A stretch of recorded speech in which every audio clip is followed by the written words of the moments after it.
Yeah, I was on the. I'm bitching to my wife right now how pissed off I am because the whole fucking dude. The bullshit that comes with getting back into school, dude. I am fucking done with already, bro. I had to Eh, jump through these hoops. I had to do a bunch of shit, right? I had to figure it out. First of all, I'm already right, and this is gonna sound petty as fuck because it's like college, but like I'm already like $55 in the fucking hole with these people because I had to go pay for my fucking transcripts. I had to pay for my fucking different shit like that, and then I had to pay for the test. And now, right, which I'm not pissed. It's 55 fucking dollars, which when they said everything paid for in school, they weren't clear well, when they it's still when they kind wrote of the post 9/11 GI Bill. it's still kind of bullshit that you have to pay money for the privilege of being able to see if you're smart enough to go to college.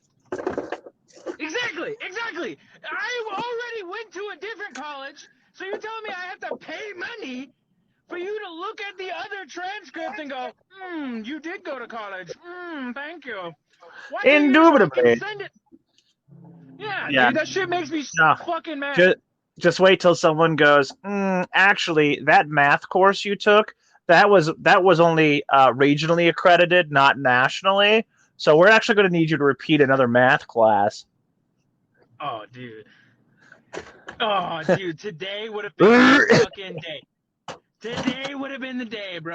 Because like, not Loads only gun with that, right? loads gun with malicious intent. Dude, I'm a school shooter. No, I'm just kidding. I'm kidding.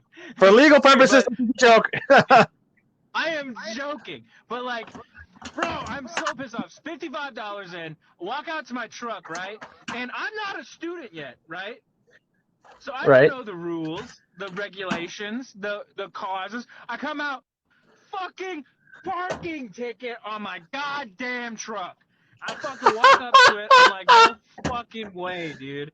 So I fucking take it. I go to the website. Like I'm not a fucking dumbass. I know what everyone in the security department is gonna tell me. Did you look at our website? Because that's what I told people when I worked security. Oh, do you want to contest this ticket? Did you check out the website? So I immediately skipped that process, went straight to the website. I started contesting my ticket, right? My Okay. fucking keyboard fucks up. The T, Q, B, and R won't fucking write on my keyboard. So I smash my fist into my keyboard like, come on, you cocksucker. And you want to know what it fucking does? It clicks tab. I don't notice. I hit enter to drop down a line. No, when I hit enter, it hit submit. It submitted "Good morning, sir or ma'am" to the fucking ticket. Like so, and there's no redos. Once you submit it, you submit it. So, so, so now I had to do exactly what I wanted to skip doing, and I had to go to the security department on campus. And you know what the first words out of his mouth was? Did you check the website? Did you check out our website? Dude, I wanted to fuck him up. So I said, you think if I checked out the website, I would be in front of you right now, my good sir? I need help with this ticket. Contest, yada, yada, yada. Eventually we get to the end of it, right? Yeah. I'm like, cool, sweet, it's over with. I'm going to go to the gym real fast. I'm going to go back home, and I'm going to shoot the rest of this episode with Austin. And then we're going to have a good day. We're going to have a good day. Get to the gym. I forgot my fucking gym bag. I forgot everything, dude. And I just drove 20 minutes to the fucking gym. So now, when I called you and I was like, hey, you want to fucking hammer this out real quick? Yeah. I'm sitting in my truck, $65 in the hole, and I'm gonna have to put $70 worth of gas in this goddamn truck because the truck's empty, and I just drove 20 minutes for no fucking reason. I'm only laughing because I've had days like that too, and I am 100% keeping all of this in. Bro, I'm sitting here, I'm like calming down. I'm trying to take it over. I'm really trying to breathe in and inhale this, right? Inhale this moment, right? Because in the broad spectrum of life, this moment means nothing. It's a temporary fucking moment, right? Yes. But like, holy shit balls, dude! I'm ready to bang my fucking forehead off the back of this fucking Humvee. Like I'm gonna fucking jump in front of a truck right now, dude. I'm just so pumped up. I'm sorry. Dude, the closest orphan to me is gonna catch a 5-finger death punch straight to the fucking forehead. Swear to God, dude. I'm gonna punch the shit out of a small child as soon as I see one. I'm sorry. This is the best intro segment ever. Welcome back to Midget Thoughts, everybody.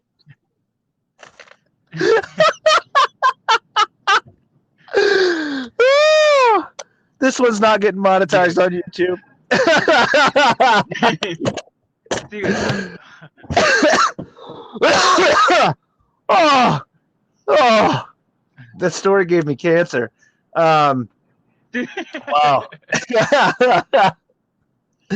on another note, so Mike has just experienced a day of life that we all sometimes go through, and life comes at you fast. When life comes at you fast, you open your mouth and say, "Again, please, Dad." Yeah. When life comes at you fast, you ask, "Have you checked out our website?" Dude, that cock snot, dude. Of course, and you know what? I'm not even a liberal hater, but he was wearing a mask, and in that moment, the Republican came bursting out of my scenes, and I was like, "Dude, boy, do you think if I checked out the website, I'd be here in front of you, you liberal fuck?" Like the Republican dad in me just came sprinting to the door. The MAGA is mask strong. when you talk to me, boy. The MAGA is strong with this one. I can't understand what you're saying with your liberal mouth covered by a mask, boy. You goddamn sissy boy. You goddamn liberal. Oh man, I haven't laughed that hard in a long time. Holy shit. Well, that being said, I 100% will laugh at your pain. That's what friends are for. That's what good friends are for. They're to make fun of you while you're down. Like, you ever seen that clip where it's like, hey guys, if I was ever going through something, would you guys be there for me? And they're like, no, fuck no, nah. It's like, guys, like, I hope it sucks, whatever you're going through. Yeah, he's like, I hope you kill yourself. I hope it sucks, whatever you're going through. Yeah, I saw that one meme where it's like a dude in the fetal position. He's crying. He's like, my wife left me, and like his friend comes up and he goes, fag. I saw one where it's like, I saw one that was like that. It's like, oh, dude, she finally left me, and he's like, so you're saying she's available? It's not about the $10. It's about the fact that this is a billion-dollar corporation that we call education, what we call schooling, what we call this. They get money from the government. They get money from us. They get money from every form or fashion. They get money. They get so much money that it's almost disgusting how much money is pumped into the education system, and not even for education, but just the establishment itself. Oh, absolutely. Fuck you. If you think you're going to take $10 from me after taking, what are we talking? What are we talking? Like $7,000?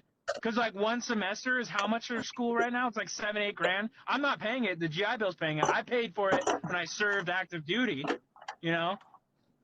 Right.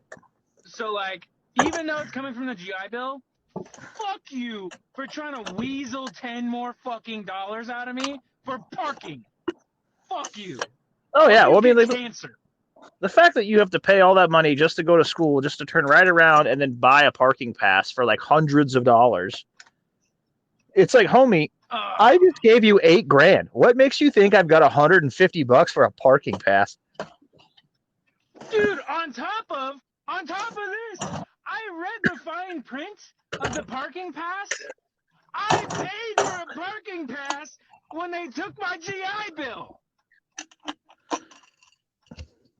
That's So the fantastic. communication, no one told me I needed to print out this temporary pass and put it in my windshield before they send me my real one in the mail. So you're telling me I have a pass, right? I have a parking pass, but you cunts ticket me anyway because I didn't take your fucking little purple stupid fucking pass and put it in my glass. Fuck you. Fuck you. Dude, I'm keeping all of this. Oh, Oh my yeah, God. man. I thought this was America. I thought we were free.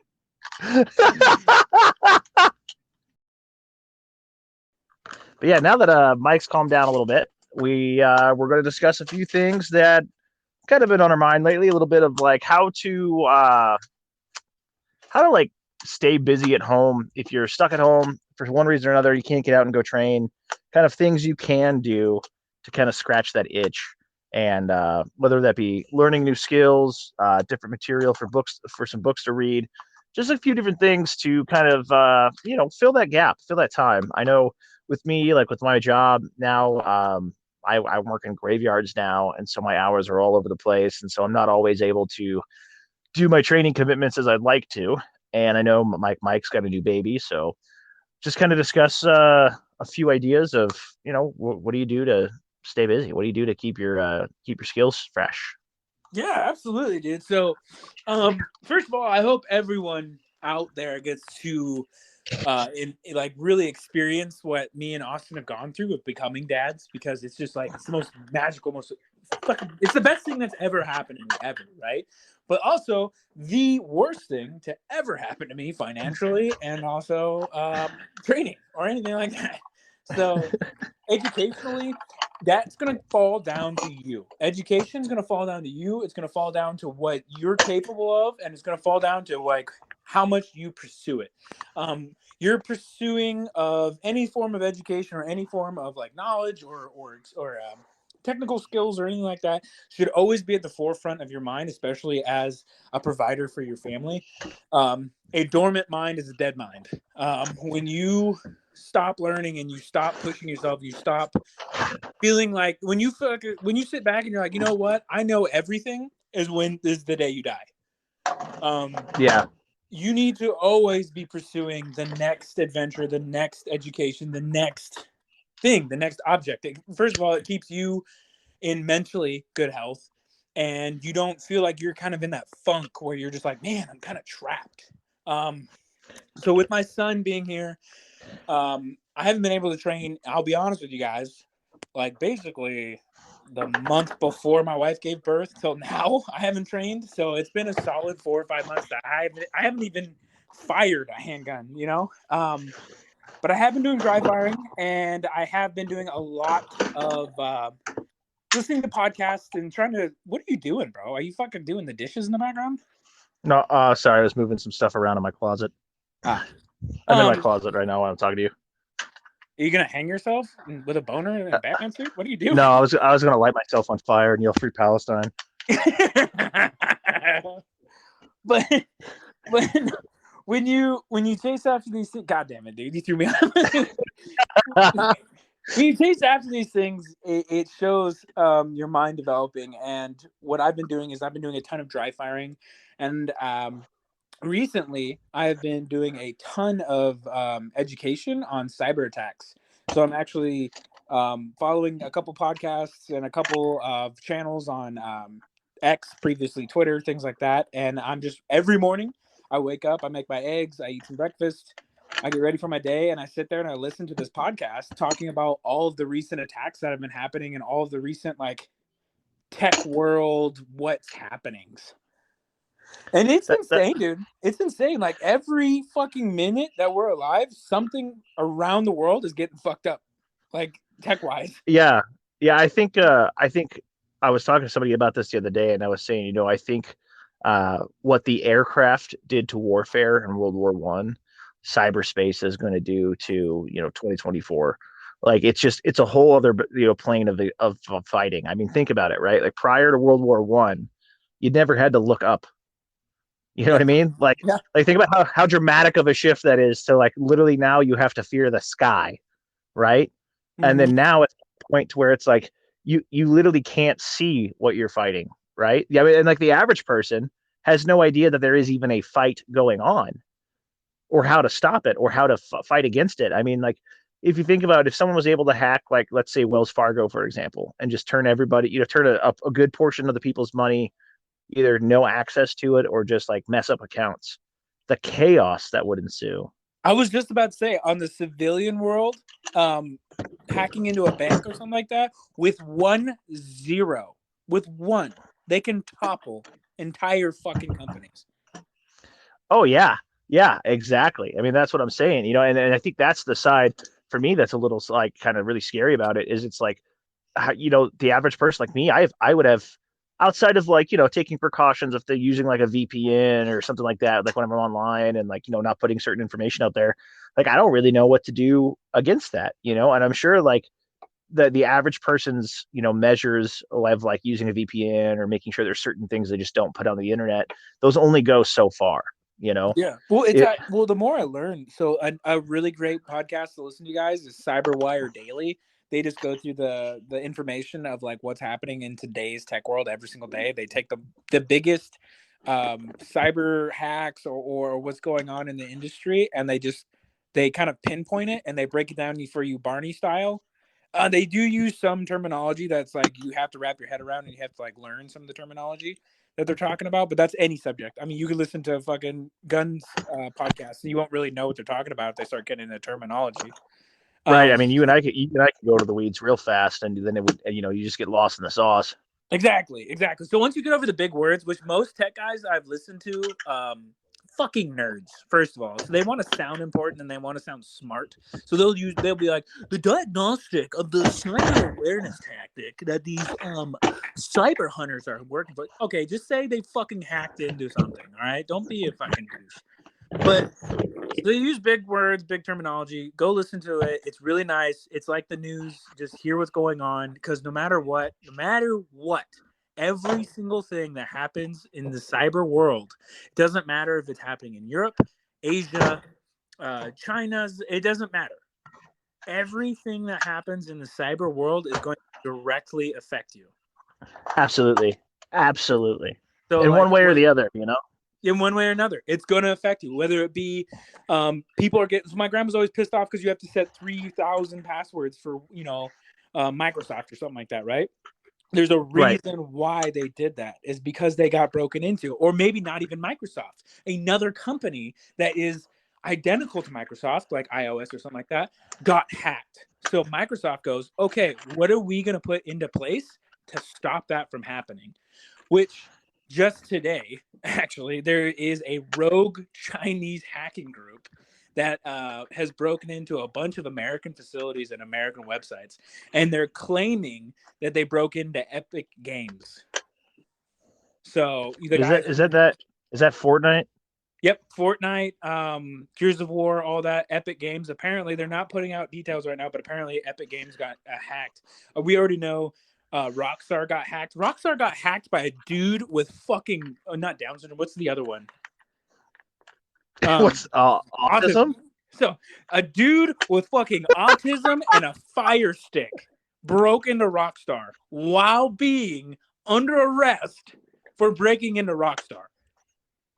That's amazing. See, that's the kind of thing. That's the kind of thing to me is like, we always talk about like being in shape, and trying to outfight the other guy and all this stuff. And I feel like more and more that's becoming more outdated. Like, granted, yes, be in shape, don't be a fat piece of shit. But like at the same time, it's not like, oh, I must train to, best my enemy by the blade, in a skill of in a skill contest. It's like, hey, I have to make sure that my computer doesn't have the webcam turn on and some fat dude in Denmark be able to see the inside of my house. Dude, for real. Dude, and it's insane because, like, what most people think the modern war is going to happen, it's going to be like World War II, right? It's going to hit. We're all going to be listening to our radios in our living rooms, and we're going to send our boys over across seas, and we're just going to wait, and we're going to sit by our fires and just think of, no. You know what's going to happen if World War III pops off? Your power is going to shut off. Your HVAC is going to shut off. Your everything is going to start shutting off. Your bank account, you're going to go try to buy groceries, and you're going to swipe your debit card, and then you're going to open your bank account because it keeps on getting declined, and your bank is literally just going to say zero because someone went on to and hacked into everything and shut down power plants. They shut down water treatment facilities. They shut down any sort of water supplementing pumps or anything. You can just shut off water pumps, right, from China. And then they're going to take a bank and they're going to wipe the fucking bank's information. And they're going to put a bug in it and they're going to literally wipe everyone's data. And this is kind of shifted. That's what's going to topple a country. You don't have any money. You don't have any infrastructure. You don't have any power. You don't have any water. Like, you're fucked. Yeah, and I like where we've gone with this. I think we've kind of shifted into this whole cyber attack thing instead of the original onset, but I say we go with it. I'm liking where this is going. I think that you're absolutely right there, and I think that was one thing. Wasn't it just like, I don't know, was it last week, like last Saturday or Sunday or something like that, when there was that major cyber attack in the United States that took down AT&T and a bunch of other companies? Like they hit all a bunch. They took down everyone but Verizon. Yeah, which, looking at you, Verizon. No, fuck Verizon. Verizon. Did you hear about the shit that just happened on Verizon? No, go ahead. They're getting their balls sued off because they were taking all the data collection and selling it to fucking Google. They were selling everyone's credit card numbers, debit card numbers, names, histories, search histories, everything, and selling it to Google. Nice. Yeah, see, this is the kind of thing where I think like that you're absolutely right with the whole terrifying aspect of this is that, I used to think back in the day when I was like, man, like the thing I would be most scared about would be like an EMP, right? And while an EMP is terrifying, right? Mm-hmm. What's more terrifying, and I think vastly easier to do, is to basically do the exact same thing cyberly. Exactly. Like why do the risk of launching a nuclear weapon, which then eventually could be traced back to you, right? On top of that, causing permanent damage to infrastructure, that if you wanted to conquer an area and to eventually take it, you would be responsible for rebuilding all of that said infrastructure, which would be a huge undertaking, or simply flip the switch, turn it off. It's called data. Like they data wipe. They just data wipe an entire country. Like I honestly think in the future the United States is going to practice with it, and we're going to try it on someone else before we like truly. So watch out. Some fucking random state in Indonesia or some shit like that is good. Everything on their fucking infrastructure is just going to get wiped, and it's basically going to be us testing to see if it works. Right. Well, I was thinking like just with the comms thing, right? Like whenever they took down the service providers, right? Yeah. So think about like if you just like let's just use cell phone service providers, right? And let's further limit it, because I'm not a tech dude. Let's further limit it to just cell phone service. Okay. Cell phone service and Wi-Fi. Okay. Let's limit it to just those. If you were able to launch a cyber attack, right, that cut off cell phone service and Wi-Fi capability, and then simultaneously launch a physical attack on something. For example, let's say, China decides to invade Taiwan, right? Or, someone decides to do something to the United States, and you hit you do the cyber attack to cut off communications. How do you recall everybody?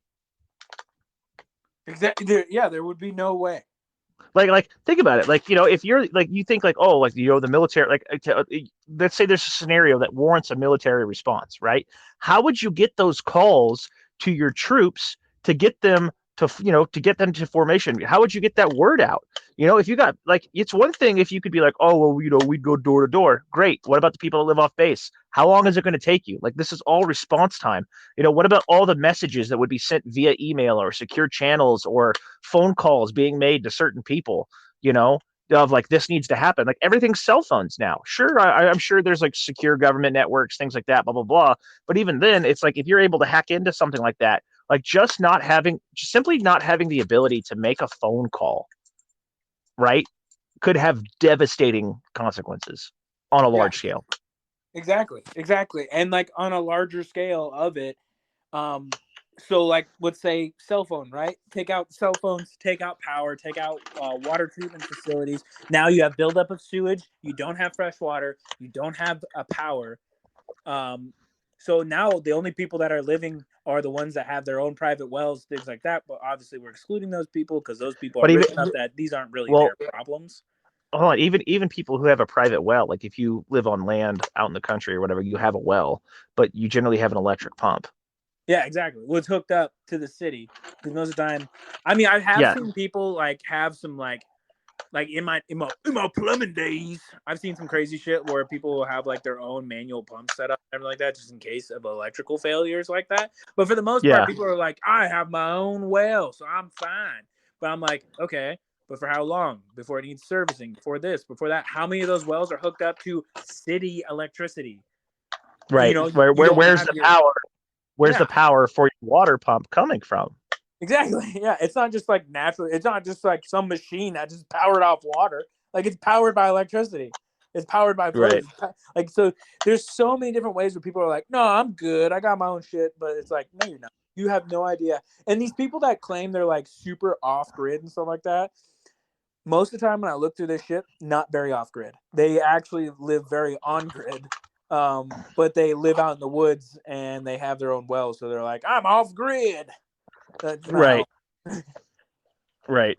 But yeah, no, I mean, But I think that the cyber thing is terrifying, and I think you're right. I think you're going to see, as countries develop these weapons, they're going to want to test them out, and they're going to test them out in ways to where it's going to be like fifth generational warfare, where they're going to be doing stuff, and it's going to be, some random country somewhere is going to have a banking collapse, like it's just overnight, or like like how the pharmacies that we had here during that cyber attack, like all the pharmacies couldn't, like lost all the records of who's getting what, and they were all shut down and people couldn't get their meds. Like you'll see stuff like that on a grander scale and it'll just further escalate. And it'll go, all the way around different places, and then it'll be indirectly, it might not be like, yeah, I think you'll see some direct stuff like you saw here, but then like you might see an attack on maybe an allied country or something over here or something over there. yeah. Stuff that's not entirely directly 100%, you know, direct attacks, but it's like, oh, well, maybe it'll be a British thing now instead of an American thing, or maybe it'll be this here or that there. So and to add on to that, most people are going to be like, "Wow, no one's going to be that cruel. Like they're not going to target hospitals and shit like that, right?" No, they will because they already did. Did you saw that hacking group out of China broke in? They broke into the fucking main network of a children's hospital, held them at ransom, asked for something like I want to say like $3 million or something like that. And they shut down the fucking hospital. They shut it down. So they were asking people to come in with written notes from their doctors so they could get prescribed their medications and things like that for their children. And if you didn't have those written notes, remember those emails you get and shit like that? And you're like, oh, whatever, I got an email. I don't need the paper, right? And you walk out. Yeah. Yeah, if you Yeah. don't have that, you're not getting this life-saving medications and shit like that. Yeah. And No, it's insane. It's insane to think absolutely. about too, because we're becoming so advanced in the cyber attacking capabilities that it's almost pushing us back to the fucking 60s where we have to write shit down on paper. Dude, it's going to push us back further than that. I mean, it'll be like fucking Stone Age. If you turn off the power, you know what I mean? Like that's pre-electricity. The only problem is pre-electricity, people knew how to do shit, and we had infrastructure based around that. And so that's going to be the main issue, in my opinion, and I think part of that too. Again, with you're saying they attacked the children's hospital. One thing I've been kind of I harped on a little bit today on my Instagram post was I put out a thing talking about kind of the brutality of war, and part of this came out from I'm sure people that listen to this have seen it. There's some footage coming out of Israel right now. That's again, it's supposed to be that like the Israeli IDF opened fire on Palestinians going into like humanitarian food trucks or something like that, right? Yeah. That's the story that they're saying.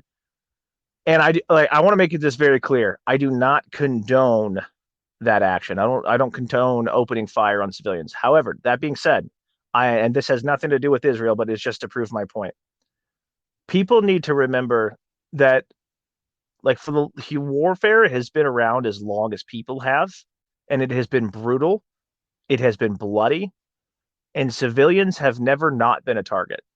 Everyone has this idea of like the rules of war and like, oh, you don't target innocent civilians. Every side of every war, including us, has deliberately targeted civilians in every war in human history because people are a resource and wars are fought over resources. And if you can't kill the enemy, you take away their resources. For example, look at the bombing of Dresden. The Allies bombed the shit out of Dresden in hopes that we would destroy their will to fight as well as their war fighting capability. Right? The idea was if we kill enough of them, they'll surrender. Right? We dropped the sun twice on Japan. Other countries have also done terrible things. It's not just us, right? Russians, the way they fought wars in the past, and like we're specifically looking at like in the Afghanistan conflict, you would kill one Russian, they'd go to a village and kill 10 civilians. The idea of reprisal. We talk about war crimes, we talk about, rules of war. Who's holding these people accountable? Nobody. Like the last time we did that was World War II. You know what I mean? Yeah. With the Nazis. I mean, the reality is we can talk about rules of war all you want, but that's not going to save you in the moment, right? You can be like, oh, this is against the Geneva Convention. Like, great. When I shoot you, I'll deal with it later. You know what I mean? Like, it doesn't save. People are so obsessed with the Geneva Convention, thinking it's going to save them and shit like that. When you do realize they're going to pop you in the face, and no one's going to care unless they lose the war. Like, look at all these things from like World War II. Like these British, like just using movies as an example. You always see like the British guy gets captured, and he's like, "You can't do this, sir. It's against the Geneva Convention," and then he just like mows them all down with a machine gun because a majority of the world doesn't care. Like people don't realize that like the idea of rules of engagement, of not killing civilians, of not involving innocents, that is a very, very, very modern, a very post-World War II idea and an extremely Western idea. Warfare throughout human history, it has been involved this. Like I'm a big fan, for example, of like medieval shows, like The Last Kingdom, Vikings, things like that, right? I like watching those. But one thing that like they highlight a little bit in there, and if you read up historically, it's very accurate. When these people take a town, they don't just like come in, kill the guards, and they're like, all right, we've killed it. Our army has defeated your army. No, they rape, pillage, plunder, and mercilessly brutalize everyone that is left. And anyone still breathing is sold into slavery. That is human history up until about starts to kind of go away during the Renaissance. There's a little bit of an enlightenment, kind of starts to change. Still kind of a thing. And then colonization happens, and then we ramp it right back up, and we really start getting away from that idea post-World War II. You know what's my favorite fucking quote from a movie? What's that? Is like, how do you lead the Viet Cong with the helicopter machine gunner? He's just yeah. He's like, he says like, how can you shoot women and children? He's like, you just lead them a little further. Yeah, you just you lead them less. They're slower.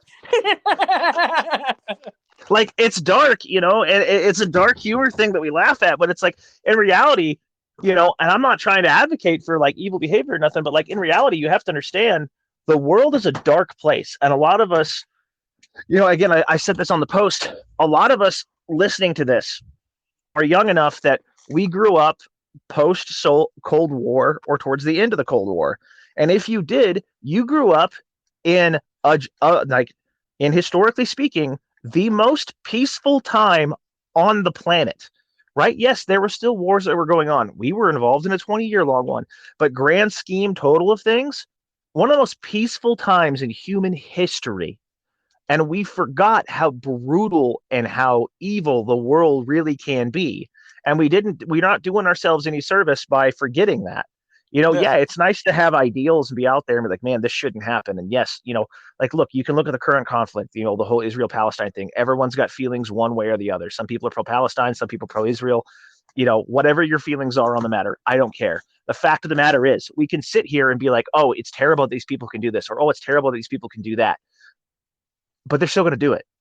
Yeah.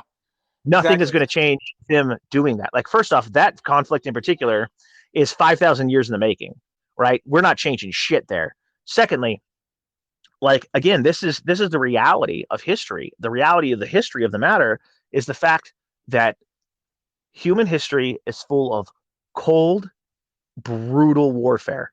We can look at different periods and we try to romanticize them. Like, look at the Napoleonic period, and we think, oh, these gentlemen and these nice no, the same thing, dude. They would take a town and just rape everybody.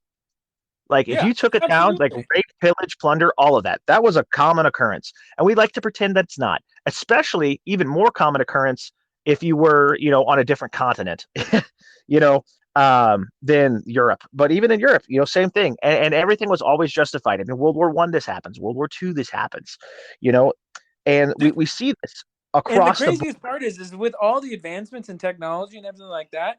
I mean, back to World War II, even Vietnam, things like that. And the way that a lot of these men are disassociating their actions with what they're doing and everything like that. Because I don't blame them. Well, you have to become an animal in war, and I get it. But the way they disassociate from it is that they don't even consider these people they're killing, these Viet Cong, whatever they are, even people. Yeah, that's actually a really good topic that you bring up with that. Have you ever read the book On Killing?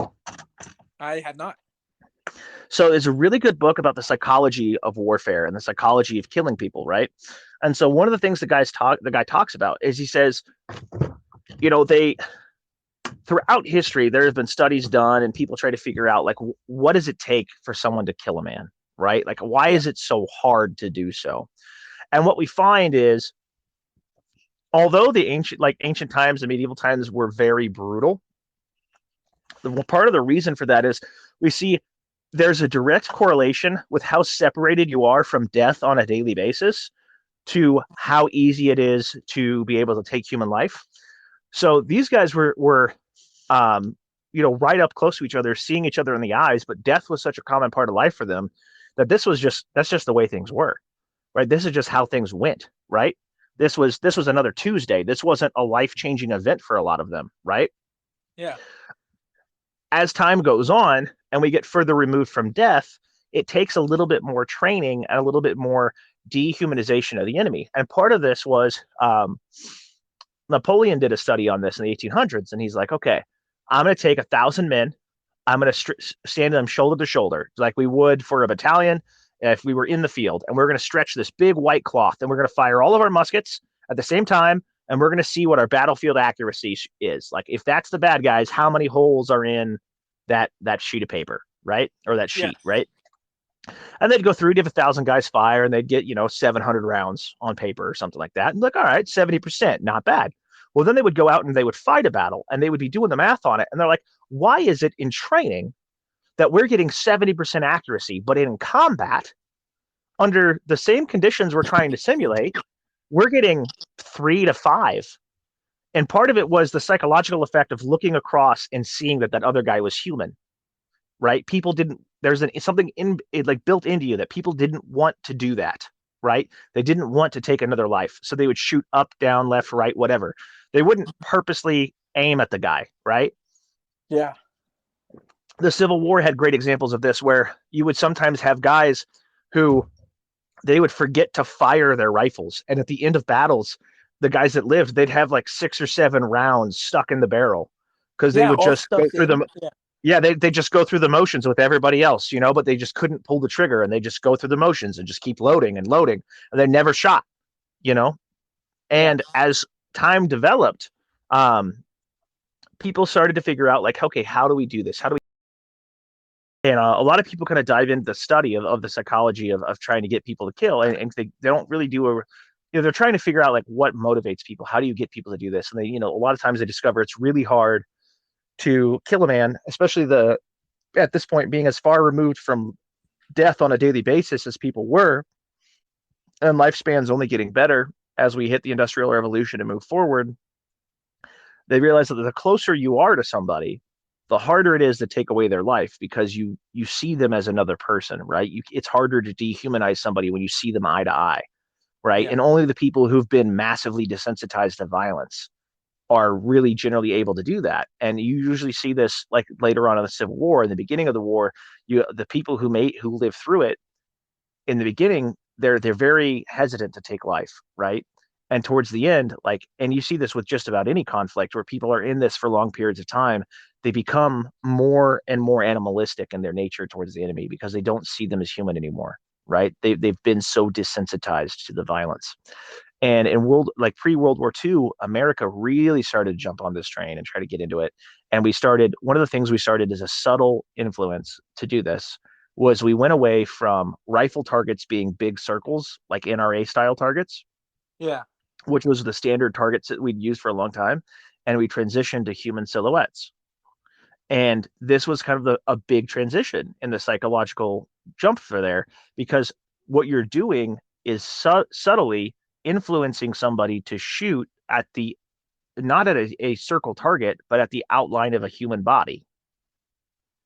And you're doing Exactly. this slowly and subtly, right? And it slowly changes your mindset. And if we look at World War II, if we look at these guys specifically at the Pacific campaign, we always hear about like how evil the Japanese were. What you don't hear about a lot of times is just how animalistic the war got on both sides. It was very common for the Marines in World War II on these islands. Like, dude, you got to keep in mind, these are guys that when some of the dudes that landed in Guadalcanal, like they're the same dudes landing on islands 2, 3 years later, right? They're guys that if there was 10 of you that went to Guadalcanal, 2 of you are still alive. Like the attrition Yeah. rate was atrocious. And these dudes are living in the worst human conditions possible. That we're talking just terrible, miserable heat and weather and nastiness and jungle and an enemy that just will not surrender. Just they can't see them as human anymore. A lot of them didn't because of how animalistic the fighting was. And it got to the point, it was a pretty common occurrence for them to find the dead bodies and cut the gold teeth. And a lot of people kind of dive into the study of the psychology of trying to get people to kill. And they don't really do they're trying to figure out like what motivates people. How do you get people to do this? And they, a lot of times they discover it's really hard to kill a man, especially at this point being as far removed from death on a daily basis as people were, and lifespan's only getting better as we hit the Industrial Revolution and move forward. They realize that the closer you are to somebody, the harder it is to take away their life because you see them as another person, right? It's harder to dehumanize somebody when you see them eye to eye, right? Yeah. And only the people who've been massively desensitized to violence are really generally able to do that. And you usually see this like later on in the Civil War, in the beginning of the war, the people who live through it in the beginning, they're very hesitant to take life, right? And towards the end, like, and you see this with just about any conflict where people are in this for long periods of time, they become more and more animalistic in their nature towards the enemy because they don't see them as human anymore, right? They've been so desensitized to the violence.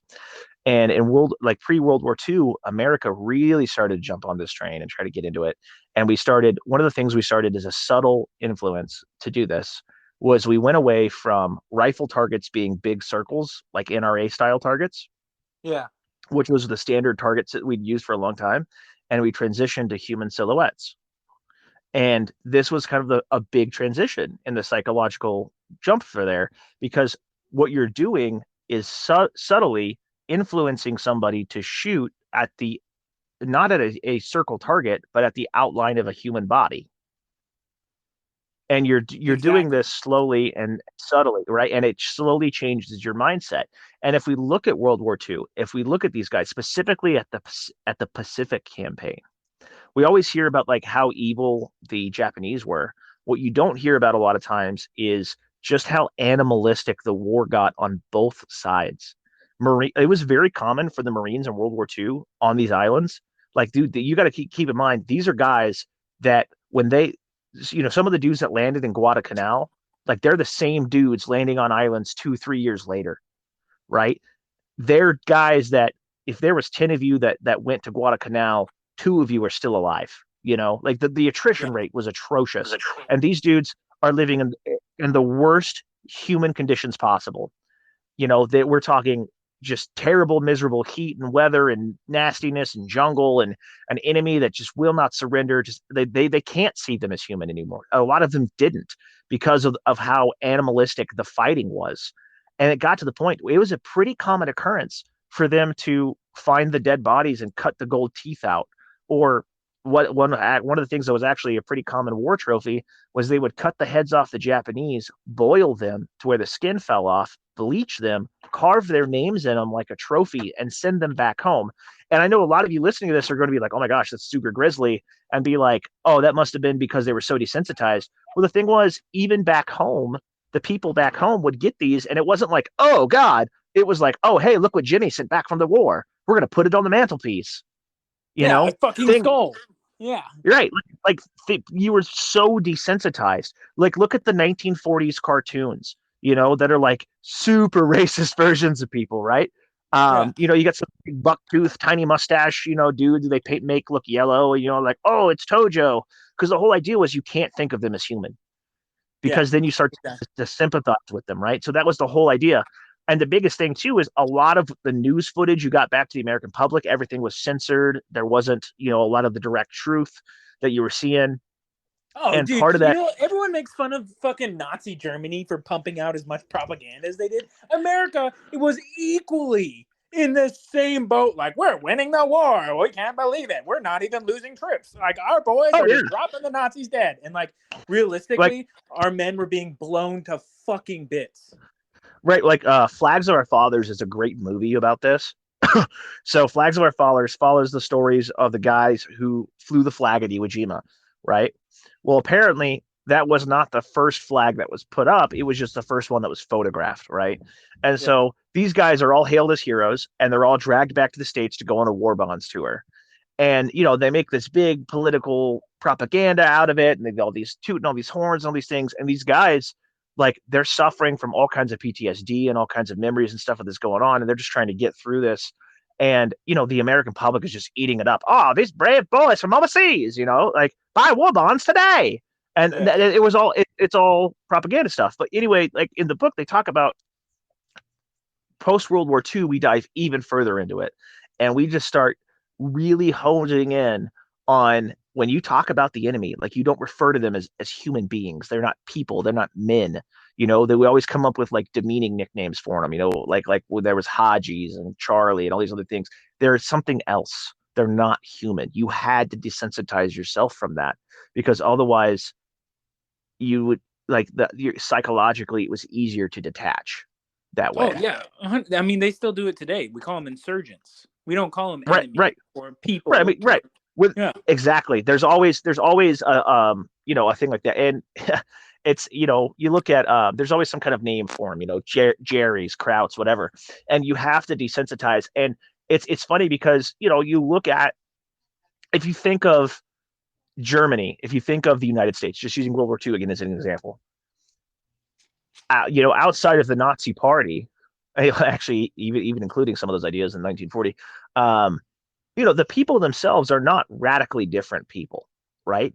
Yeah. Germans and Americans, had there not been a war, had there not been all this stuff, would have probably got along just fine, right? If touring back and forth in the interwar period, many of them did, in the period between the two wars, right? And so, then World War II comes along, and you're desensitized to it. You get all the propaganda stuff going, and then on top of that, you see your friend die. Now all that hatred that you have for the enemy is intensified because they've taken away your friends.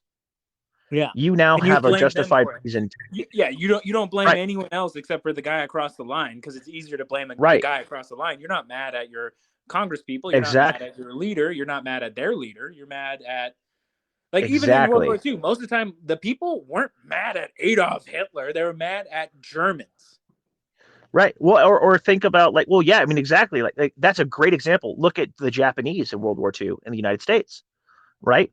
We put an entire group of people into internment camps. These were American citizens that had done nothing wrong. Their only crime was being Asian. And we put them into prison camps, concentration camps, minus the gas chambers. But basically, we put them into concentration camps, right? Mm-hmm. Because we feared they couldn't be loyal. Dude, there was And people that weren't even Japanese. There was like Cambodian people, and they were locking them up, and they're like, "Why are we here?"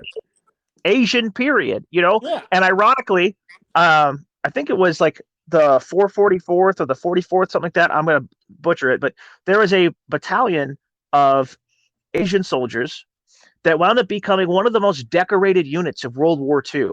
And they were brought out of people who were in internment camps, who volunteered for service. Now, keep in mind, think about that, right? Your country has just thrown your people into camps for no crime other than vaguely resembling the enemy. And you volunteer in droves and fight so heroically, you outclass every other unit in World War II. Well, it's actually interesting, funny thing that you say that, is I actually met one of the main infantrymen from that squad because they came to our school. Was that? If you've seen Karate Kid, Mr. Miyagi is in that unit. Yeah, I mean, fake, but I have to throw that out there. Not like actor. I met real infantrymen. There was 4 of them that came to our high school. There were 4 Japanese guys that they all fought in that squad, and it was amazing because, especially coming from a Japanese American myself, talking to these old guys. Funny story. There was a kid there that clearly had autism, and they gave him the mic, and the first thing he said was, "How many people did you guys shoot in the face?" And I will never forget that line. It would awesome if he was like 64. The old men all looked at each other, and then one old guy grabbed the mic and said, "God knows what I did," and that was it. Oh Jesus, that's even darker. Dude, that's all he said was, "God knows what I did." That's all he had to say. That's all that needed said. Dude, the teachers, I have never seen a grown adult 40-year-old overweight woman move so fast to rip that mic out of that kid's hand. Jeez. Dude, it was the funniest thing. Also, side note, there was pretty much my whole school demographic was all white kids. I'm like one of the very few Asian kids, right? Tell me why I was in the front line to ask these guys questions too. I mean, is it not obvious? Dude, I didn't even know what to ask them. I was a kid, dude. I'm pretty sure I'm like, "How old are you guys?" And they're like, "We're 70." Because at that time, I was like, what, 7, 8? Wow. Yeah. I mean, that's that. Yeah. So, and then going back to what we were talking about a little bit, it just kind of grows into that, that people forget that, not even that long ago. I mean, old enough, long ago, not even that long ago, right? Like early enough to where you could still speak to a veteran of that conflict, right? Yeah. We had, we had terrible things happen, and no one, realistically, unless you want to be like super gay and liberal about it, no one's going to look back and be like, yeah, we were the bad guys. You know what I mean? But we did some heinous shit. Like we did some bad stuff. Dude, and it was justified through the brutality of war. That's what was it. Like the civilized. So World War II, Vietnam, all that aside, let's just step back 20 years. Let's go back to Fallujah. Let's go back to these things, right? We were doing fucked up shit, bro. Fallujah, right. There was so many dead people on the ground that the dogs got fat from eating dead people. We done some fucked up shit, dude. And that's what I'm saying is like the thing I keep trying to bring up to this is like I feel like we've been so desensitized that we forget that there is brutal warfare, that is the brutality of war, and that when we do things and they're not well known or they're kept from the public, people don't really talk about them or they joke about them, and everything's fine because we're the guys that are winning, right? Or the side we want is winning. For example, right?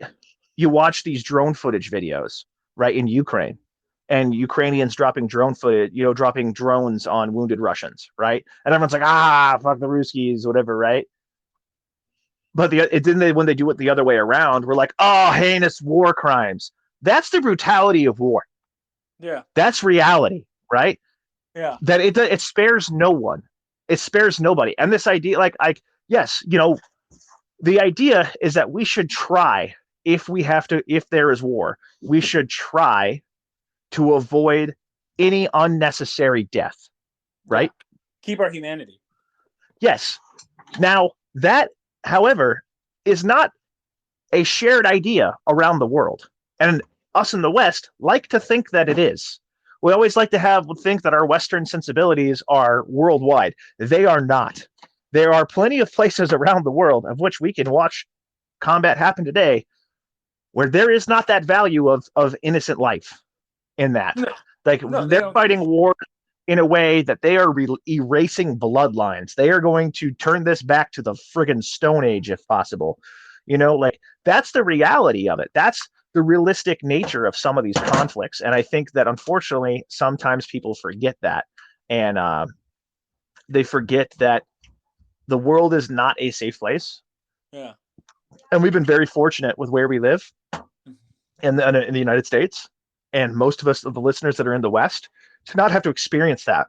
Yeah. I mean, on a daily basis. Like, speaking and about not have. Speaking about the Ukraine footage shit you were saying, I remember one video that kind of got underneath my skin. He wasn't even Ukrainian. He was like a fucking British guy over there, right? And he was running through the trenches with his AK and it was AKM, whatever they are using, their new AKs. Anyway, but he was basically running around this corner, blind firing into this guy, and this guy was just soaking bullets, right? And as he was screaming something in Russian, he kept on screaming something in Russian, and he just fucking just got on top of him and basically was just like pop, pop, pop, pop, pop, and just kept shooting him. And like they translated it, and then afterwards, the British guy, he was just like, I don't know what you're fucking saying. Like, I don't care. I'm just gonna kill you. I don't know what you're saying. Right. You keep on crying in Russian. I don't care. And like they translated the video, he was screaming out, he's like, please, please don't kill me. I'll do anything. Please don't kill me. Right. And he was just pleading for his life. And like that video kind of got underneath my skin because I was like, damn, dude, like you could hear the true fear. It's not often that a grown man like cries out in fear. He was crying in fear, just asking this guy not to kill him. And the way is like, if we can't speak your language, shoot, that's another barrier we use against like you're not even human, is if I can't understand you. Right. I mean, there's a great example of this actually. That's a little known, one of those like did you know moments from Saving Private Ryan that I like to point out a lot. Yeah, they're holding their hands up. I watched for supper. Yeah, the guys in the beginning of the movie, whenever they are taking the area on D-Day, there's a scene where two Germans come out and they have their hands up, right? And they're trying to surrender. And when they're trying to surrender, they get gunned down by the Americans, right? They're like, oh, didn't see any surrender here. And it's because of this, this hatred they have for him. And they're killed by one of the guys who is, I think he was one of the dudes who happens to be a Jewish guy in the film. And, he's trying to be like, oh, you guys killed Jews, fuck you, right? Yeah. And the thing, though, about it is the language they're speaking, I can't remember if it was like Hungarian or Polish, but like they weren't Germans. They were conscripts that were forced into service and they didn't want to be there and they were trying to surrender and they gunned them down. And again, it goes back to this, that like there is nothing to be glorified from war. And it's terrible that it happens, that there's evil, dark things that happen, but that doesn't mean that you just get to turn your head away from it and pretend like they don't exist. You know what I mean? And just be like, oh no, warfare has, like, everyone has this idea that like there's these rules and things are done a certain way. Same with like police shootings, everyone's an expert and everything. But it's like, I feel like people get this idea in their head of like warfare from the 1800s where it's like, you're going to stand in your lines, I'm going to stand in my lines, I'm going to shoot at you, you're going to shoot at me, we're going to have honor, sir. But it wasn't, even that warfare was never like that. No. It's like glamorized. Oh, yeah. I mean, you shoot 2 rounds, I shoot 2 rounds. We're going to put, 12-inch long blades on our rifles, and the first one to lose their intestines wins. Like that. Well, I mean, that's how this fought. I mean, Americans have never fought like that. Like all through the fucking Civil War, the British were like, quit being pussies and hiding in the trees. And Americans like, why would we stand in the field? Yeah. Yeah. You're stupid. No, exactly. I mean, that's what I'm saying is like, we've never followed that. And the thing on top of that too, is it's like when you're fighting for your home, regardless of whatever country just entered your head when I said that, doesn't matter. When you're fighting for your home, rules don't apply anymore. Time and time again, we have example of that as well. We can prove that. Like once you start, you land on American soil, for example, all these people that are talking about like, oh, this country shouldn't be doing that. This country shouldn't be doing that. They'll be the first ones to man the flamethrower. Yeah. Oh, 100%. I mean, and it's funny that you say that because it brought back the memories of Band of Brothers when they're like, where are you even from? Like, and they're speaking German with the guys. He's like, I'm from Oregon. Yeah. Yeah. Yeah. Yeah. He like went back to Germany to fight for the motherland. You know, that's like, I don't see that happening in our generation, but it's like something that happened. It's weird. Yeah. It's wild things to think about. And I think that, again, it just goes back to remembering that the world's a brutal place and that you can't forget that. And so to kind of like wrap that segment up with that, if, you know, and kind of come back from the doom and gloom, what do you do about it? Right? If you know this, if you know that the world is like this, what do you do about it? And in my opinion, this is where this whole Minuteman idea comes from, is that you know the world is a terrible place. You know how bad it can get because you pay attention to things, you see stuff going on, you know the reality and the dark reality of human nature. And so your job is to prepare yourself and your family to face that if necessary. For example, if, God forbid, warfare ever comes to the United States, that's understanding the idea that just because you're a civilian doesn't spare you from the fighting, especially when the countries most likely to go to war with the United States are not countries who value the Western ideas of warfare. Their own people. They don't give a shit about their own people. You think about, you know, people talk about war with China, right? If that were to ever happen, China brutalizes its own people. The fuck, you think they care about you? They don't give a shit. You know what they're going to look at? They're going to look at your starving children and go, thank God that's one less American I have to kill later on down the road. Right. China, Russia, Iran, any of the countries, like take your pick of whatever country you think is an enemy to us, right? Heck, even our own government, right? Yeah. Our own government had no qualms burning down 83 people. Like I think the anniversary of that just came up in Waco, Texas, right? Had no problem mass murdering women and children. Had no problem shooting Randy Weaver. Had no problem killing the Void Finicum. Had no problem with any of this. Not a single problem. Not a second thought, right? So understanding that Waco that, like, was a victory in the FBI's. Yeah, I mean that's what I'm saying. Like they took pictures with them over the bodies. Understanding that Ruby and understanding Ridley, that was a victory. Yes. In the FBI. Yeah, same thing with the ATF. All of them. Like again, understanding the reality of the world in that regard is then to set your mindset that you're not going to become a victim to that, and to know that like just because the king said we'd be spared. Nope. First one to die. Right? It's like understand that just because a law says this or rule says this, like again, and you can apply this to a lot of things. Like one of my favorite ones when a crazy gun law gets passed and people will be like, that's unconstitutional. They can't do that. They're like, well, they did.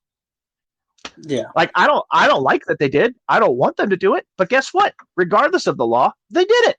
They did it anyway. So what's the matter at that point? Like, if they don't care about they don't care about the Constitution like you do. They don't care about the Geneva Convention like you do, right? That's the kind of thing I'm trying to say. Is it's like you have this idea that you assume all these other people are like you or they value the same things. They don't. They don't value any of that. And again, maybe I'm guilty then of doing the dehumanizing there, but to me that's where it seems. It seems like the people that are pushing this stuff through, they don't care about you. They don't care about your life. They don't want you to have rights. They don't want you to have freedoms. That's why they're fucking doing it. Yeah. Dehumanize. They're making you a number. There's another number in the cog, dude. Right. Speaking of gun laws too, I'd be remiss if I didn't bring this up. In Washington State, and I know I talk about Washington a lot, even though I live in Idaho now, but Mike's in Washington. I lived in Washington for a long time, and it's a good forerunner of keeping your eyes open to see what's going on in other places. Washington just passed a bill they're calling the FFL killer. So what this does is it will require all FFLs in Washington to have mandatory audio and video surveillance 24/7 of all transactions. So you will have an audio and video recording of every transaction that happens at the store. They will have to have the server space to back up 6 years worth of video and audio. They will also have to invest in different ways to lock up the firearms, to where each individual firearm will be locked up whenever the store is not in use. Not like, hey, I locked the doors, we're good, but like you'd have to take every gun out of the counter and like put them in a safe. And then take every gun out in the morning and undo them, right? Not like, hey, lock the doors, everything's good. You know, I've got a super secure store, we're out. On top of that, there's a few other security measures in there that have like things you have to do to renovate your shop. And a bunch of money is going to be involved with this, to where for the average FFL to be in compliance, you're talking about a price tag of about $350,000. Yeah. And there is no exception for your like kitchen counter FFL. If you're a dude like, you know, you're Joe Bob and, you know, you've got an FFL and you order parts and guns for people all the time, and, you know, you're a legit business guy and you're just working out of your house, doesn't matter. You'll have to foot that $300,000 bill as well. Yeah. And you'll have to have audio and video recording 24/7 of your home if that's where you do business from. So the reason I bring this up is that, you know, they fought it every step of the way, but the Washington state government pushed it through anyway. For those in other states, I can't tell you this enough. Pay the fuck attention. This is coming to you. I told you guys the assault weapons ban was going to be coming to you. And look, Colorado, Minnesota, Virginia, and there's 2 other states have a identical to Washington state assault weapons ban on the table for this election cycle, for this voting cycle. So this stuff's coming, right? Once they locked down the West Coast, now they're going to all the purple states. Once they've got the purple states, they're going to come to the red ones. Well, so keep your eyes out. Right, keep your eyes out. Stay vigilant. Don't wait to buy stuff off. Buy bags today. Buy that rifle today. Get that stuff now while you can. But anyway, I had to put that out there and let everybody know. Damn, this is a dark episode. Well, goodbye. Yeah, we're going to have... That being said, speaking of dark stuff, on our website, we are starting a new line of T-shirts called Government's Greatest Hits. And so it's going to be a series of T-shirts where on the front, I've shown a bunch of you guys this already on the Instagram. On the front, you'll have a picture of an event, date and time. On the back, it'll be kind of like a tour list for a band, but just all the events and years they happened. So some of the ones we've got out right now, I've got the Waco 1993, Ruby Ridge 1992, and Kent State 1970. We've got a bunch more planned for shirts coming out with that, as well as we've got the Chongus shirt, which is, for those listening, it's a pink Simpsons looking donut with a fat dude holding an AR in the inside that says "These colors don't run." So it was a pretty popular sticker, and decided to turn it into a shirt. We've got more merch and stuff on there at www.midtierthoughts.com. Also, if you want coffee, Blackout Coffee, badass coffee, keep buying it. It's awesome. They support us, support them. And finally, big shout out to Winter Warfare for providing the jacket that we just did our big giveaway with. He's an awesome dude. Thank you everyone too that listens for supporting us in that giveaway, and for being there to help us every step of the way. So did your wife win then, or what? No, my wife did not win. No, it was a dude from Alaska. No, I joked around about that actually. I was like, man, this is such a nice jacket that, like, would it be bad if I just made like 8 burner accounts? But yeah, with that, good talking to you today. Got to bring down the mood, so I'm gonna go play some fucking Helldivers or something. But hell yeah, for democracy! Turn around, these fucking dirty. I'm like ripping apart my government for being fucking horrible people, and then turn around and be like, for democracy! Give birth! But yeah, that being said, thanks guys for hanging out with us with our deranged, unhinged talk today. Well, I know it was a little dark. Next episode will probably be a little bit more light. We usually flip flop like that. So thanks for hanging out with us. See you on the next one. And the college that took my $66, I'm coming for you, you motherfucker. For legal purposes, that's Yeah, just kidding. I'm not kidding. talk to you later. Later, bro.